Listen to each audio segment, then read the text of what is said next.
नमस्कार, मैं पत्रकार रविंद्र सिंह तोमर लेकर के आ चुका हूं आज आपको हापुड़ जिले की गढ़मुक्तेश्वर तहसील की एक ग्राम पंचायत है चांदनेर। अब आप सोच रहे होंगे कि आखिर यहाँ आने का क्या उद्देश्य है हमारा। सबसे पहले मैं आपको ये क्लियर कर दूं कि हमारे पीछे जो एक गाड़ी खड़ी है ये अपने आप में खुद एक सवाल है कि आखिर यहाँ पर इस गाड़ी का आने का क्या उद्देश्य रहा होगा। ये सारी बातें हम आपको ज़रूर क्लियर करेंगे कि प्रशासन आखिर यहाँ क्यों आया। अब मैं आपको दिखाता हूँ वो तस्वीरें जहाँ आने का यहाँ एक उद्देश्य रहा है। ये जो मैं कैमरामैन से कहूँगा कि उनसे मेरे साथ आए और यहाँ पर जो वारदात हुई है पूरी, आखिर यहाँ हुआ क्या है इसके बारे में आपको एक्सप्लेन करूँगा। चलिए लेकर के चलता हूँ आज आपको उस घर में जहाँ पर ये पूरा प्रशासन यहाँ आया हुआ है। अब मैं ये कहूँगा कि अब मेरे पीछे जो आप तस्वीर देख रहे हैं यहाँ पर जो प्रशासन ने ये उथल पुथल करी हुई है, ये आखिर माजरा है क्या। इन सब तस्वीरों को पहले आप कैप्चर कर लीजिएगा, उसके बाद में मैं आपको पूरी इस घटनाक्रम से रूबरू कराऊंगा। ये जो पीछे आप देख रहे हैं इधर उधर आप सामान बिखरा हुआ है, आखिर इसके बिखरने पर पूरा प्रशासन किस तरीके से कार्य कर रहा है, आखिर है क्या बात। तो चलिए मैं आपको इस घटना के बारे में पूरा रूबरू करा देता हूँ। ये जो ग्राम पंचायत है ये चांदनेर है जो गढ़मुक्तेश्वर तहसील में आती है। इसका जो थाना है वो थाना बहादुरगढ़ है। आखिर ये स्टोरी स्टार्ट जो कहाँ से हुई है इसके बारे में एक्सप्लेन करने से पहले मैं आपको इसके 4-5 साल पहले की एक कहानी बताता हूँ। यहाँ पर एक नटवर लाल जिसका नाम था अशोक चौहान, वो यहाँ पर एक ऐसे पूरी कहानी को सामने रिमोट के रूप में रखता है कि ताकि लोगों को एक ये क्लियर हो जाए कि आखिर वास्तव में सब कुछ जो है ये अपना हो जाएगा। इस भ्रम को पैदा करने के बाद जो 4-5 साल पहले किया था कि 18 महीने में डबल पैसे, ये डबल पैसे का जो गेम इन्होंने स्टार्ट किया 4-5 साल पहले किया। क्षेत्र की पूरी जो जनता है, भोली भाली जनता को अपने बातों में इधर उधर करके उनकी गाड़ी कमाई को खींच लिया।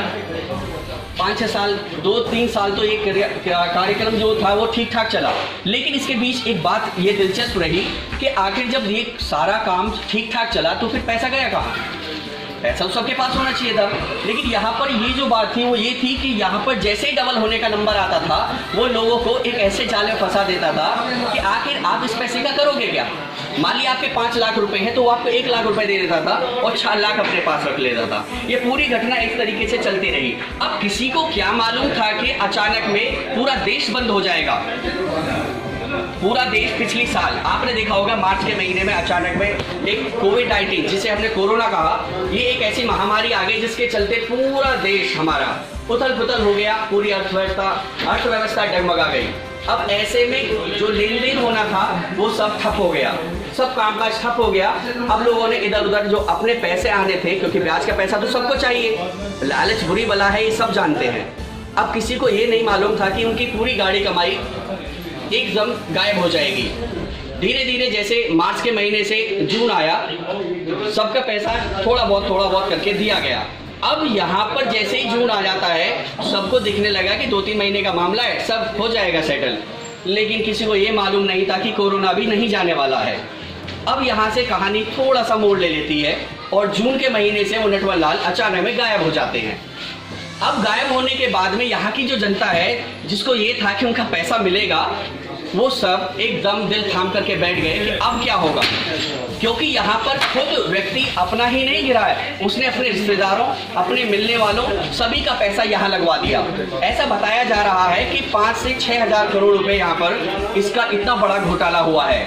अब नटवर लाल तो निकल गए यहाँ से, रह गई यहाँ की जनता, ये भोली भाली जनता जिसको बहला फुसला करके उनकी गाड़ी कमाई को वो नटवर लाल अपने शागिर्दों के साथ में लेकर के फुर हो गए। अब इसकी चिंता कब सताने लगी, सबको उम्मीद थी कि 2-4 महीने का मामला है, इसको न जाने सेटलमेंट हो जाए, कोई ना कोई आ ही जाए। लेकिन जैसे ही घटनाक्रम को 1 साल हो गया, अब यहाँ पर कोई नहीं आया। जब कोई नहीं आया तो यहाँ पर लोगों को डर सताने लगा कि उनके ऊपर जो प्रेशर है, क्योंकि लेन देन तो लोगों का औरों के साथ था। अब उन्होंने प्रेशर किया, भाई हमने तो पैसा आपको दिया है, हमें औरों से क्या लेना, अशोक भागे या रहे, मुझे तो पैसा चाहिए अपना। अब रिश्तेदारों पर प्रेशर बनाया तो लोगों के मन में अपने हलचल होने लगी। कुछ लोगों ने अपनी जमीन जायदाद को भी इधर उधर बेच करके काम चलाया, लेकिन वो पैसा इतना था कि उनकी जो प्रॉपर्टी है वो बिकने के बाद भी पूर्ति नहीं हो पा रही है।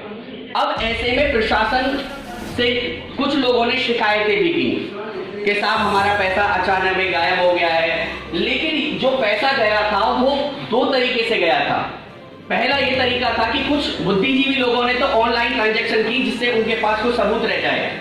दूसरा जो तरीका था वो था जो लोग बुद्धि विवेक यूज नहीं करा, जिन्होंने हैंड कैश दे दिया। अब कैश देने वाले ने कितना कैश दिया है इस बात को तो नटवर लाल को पता है या फिर उन लोगों को जिन्होंने कैश दिया है, इसका कोई प्रमाण नहीं है। जिसके चलते भोली भाली जनता इस समय पर अपने लुटने का जो अफसोस कर रही है, ये बात वो किससे कहे। अब जब जनता के पास में पैसा नहीं है तो वहीं दूसरी बात देखने को ये मिली कि मई जून के महीने में अचानक आपने देखा होगा कि जैसे ही सहकारी बैंकों से जो लोन हम ले लेते हैं, बैंकों से उधार ले लेते हैं, वो जो कर्मचारी है बैंक के वो आने लगे घर और नोटिस भेजने लगे कि हमारा पैसा बैंक का आप दे दीजिएगा। अब ये भोली भाली जनता जाए तो जाए कहाँ, इनके पास कोई विकल्प नहीं रहा। इनकी गाड़ी कमाई तो वो नटवर लाल लेकर के उड़ गया। अब कोई कैसे कहां से दे। इन्होंने इसकी शिकायत अपने जो हापुड़ जिले के कप्तान नीरज कुमार जादौन जी हैं उनसे रखी और उन्होंने इनको आश्वासन दिया कि बहुत ही जल्दी पुलिस इस पर कार्रवाई करेगी। मैं आपको यहाँ भी बता दूं कि बीते 5-6 महीने पहले भी कुछ लोगों ने शिकायतें की थी, 2-4 शिकायतें हुई थी, उसमें कुछ लोग जेल भी गए और जमानत पर वापस आ गए। अब यहाँ से कहानी मोड़ ये ले लेती है कि जैसे ही इन्होंने 1-2 हफ्ते का जो भी समय दिया था कप्तान साहब ने इन मासूम लोगों को, तो वो जो ठगी का शिकार हो चुके वो कहाँ क्या करें। उनको ये आश्वासन दिया गया कि जल्दी इस पर कार्रवाई की जाएगी। अब कार्रवाई के नाम पर जहाँ पर प्रशासन ने इस तरह के जो ये आप देख रहे हैं उथल पुथल हुई है, जो कुर्की की गई है, आज जो 13 जुलाई है 13 जुलाई 2021 है, यहाँ पर प्रशासन ने यहाँ पर देखिए जो प्रॉपर्टी है ये अशोक चौहान की प्रॉपर्टी है, आज इसको यहाँ पर कुर्की कर दी गई है। सामान उछल पुथल है, ये कुर्की कर दी गई है और भी कई कुछ सामान होगा या प्रॉपर्टी है जिसकी कीमत, इसके मकान की कीमत 50 से 60 लाख लगाई जा रही है लगभग। इस सब को यहाँ पर इन्होंने देखिए, आप देख सकते हैं तस्वीरों में, यहाँ पर ये सब उछल पुथल कर दिया है। अब मैं कैमरामैन से कहूंगा कि वो मेरे साथ ऊपर आए और यहाँ पर ये जो आपके सामने जो प्रॉपर्टी है इसकी 50 से 60 लाख कीमत रख दी गई है। बस और भी सामान होगा और भी एक प्रॉपर्टी होगी, उसे पूरा प्रशासन इसे जब्त कर देगा और इसकी नीलामी कर दी जाएगी। अब नीलामी करने के बाद यहाँ पर ये बात आ जाती है कि पूरी जो क्षेत्र की जनता है पूरी, देखिए मैं कैमरामैन से कहूँगा पहले इसे दिखा दे, पूरे इसको दिखाए, यहाँ पर तस्वीरों में कैप्चर करे कि आखिर ये सब देखे कितने अच्छे तरीके से कितना पैसा लगाया हुआ है इस हवेली में। मासूम जनता के पैसों को लूट करके कितने बड़े लेवल पर यहाँ पर ये हवेली इन्होंने तैयार की थी खुद के लिए। देखिएगा, दिखाइए आप इधर यहाँ पर। अब नटवर लाल की कहानी यहीं पर खत्म नहीं होती है, ये बड़ी दिलचस्प कहानी, क्योंकि यहाँ पर भोली भाली जनता को लूट लिया गया है और वो जनता जिसने अपने पूरे जीवन को दांव पे लगा करके कैसे कैसे अपने जीवन का यापन किया था। यहाँ पर ये चीजें अपने आप में सवाल करती है। मैं कैमरामैन से कहूंगा कि देखिए यहाँ पर ये सारी चीजें दिखाए कि किस तरीके से अब यहाँ पर प्रशासन ने कुर्की कर दी है और इसकी नीलामी हो गई।